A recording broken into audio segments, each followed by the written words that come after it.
3 drills and ways of working out on a bike trainer. And then the third drill is just raw power. Trainer may not be pretty, but it's where badass triathletes are made in the winter. Good morning, Trainiacs. Now with it being the more or less off season, like long way away from race season, we are getting basically our body stronger, building capabilities.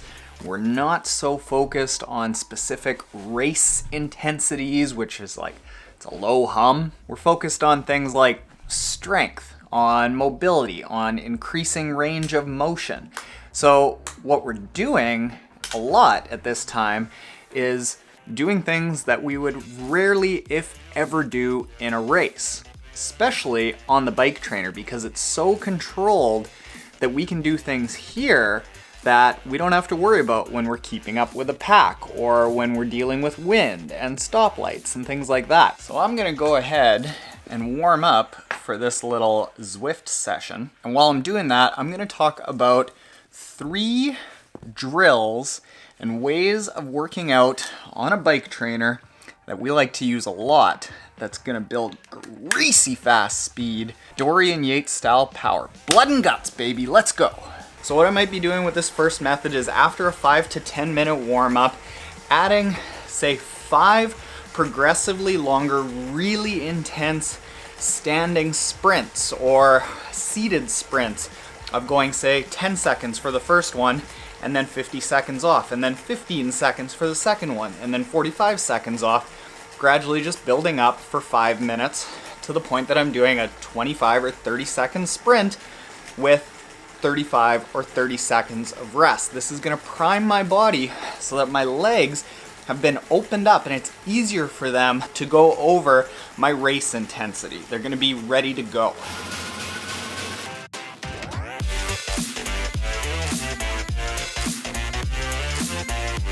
A second approach that I like to use in the off season is to build an efficient pedal stroke.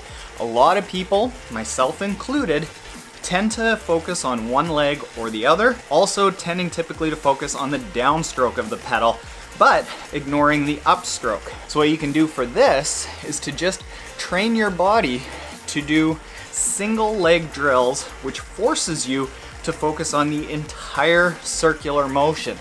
So all you have to do is unclip one shoe from the pedal, put it on the back trainer, and ride for anywhere from 30 to 60 seconds a few times, switching back and forth from one leg to another, taking a rest in between, and don't be surprised if this feels really tough and awkward. Try your best to smooth it out. Smooth like jello.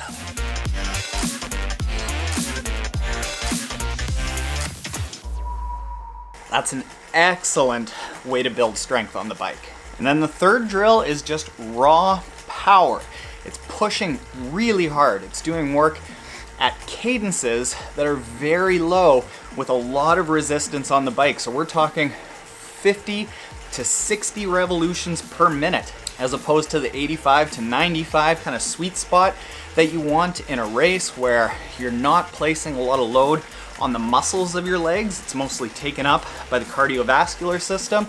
Going at 50 to 60 cadence is almost entirely muscular. So doing sections of anywhere from 1 to 3 minutes at really low cadence is gonna help build your strength in your legs so that by the time you start working on more intense intervals above race pace again, your legs are gonna be thicker, stronger. It's where we take all that work that we're doing with strength training in the gym into the bike.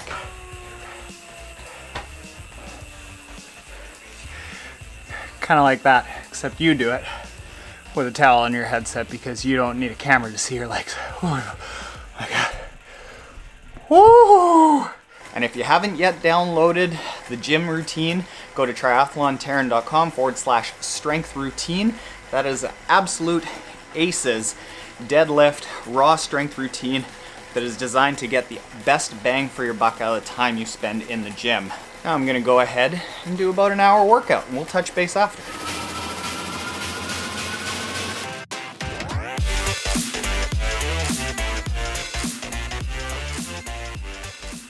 There you go, Trainiacs. You put your body in harder to handle situations with like resistance, climbing, one-legged drills like that, you're gonna turn yourself into a beast over the winter. Trainer may not be pretty, but it's where badass triathletes are made in the winter. Trust me. Trust me. All right, just let this entire sunroom dry out and we'll call it a day, huh? Deal.